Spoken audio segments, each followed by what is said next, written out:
இது தெரியுற மாதிரி சரி ஆட்டிடியூடா ஏதாவது டிஃப்ரெண்டா பண்ணீங்கன்னா நீங்க நல்லா இருக்கும். அப்பா ஏதாவது பேசுங்க.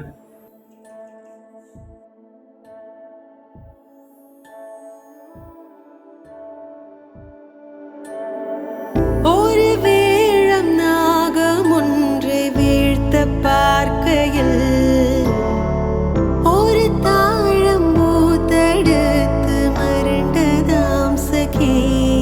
அந்த வேழம் நோக்கிட இங்கு தாழை நோக்கிட ஒரு மோன காவியம் பிறக்க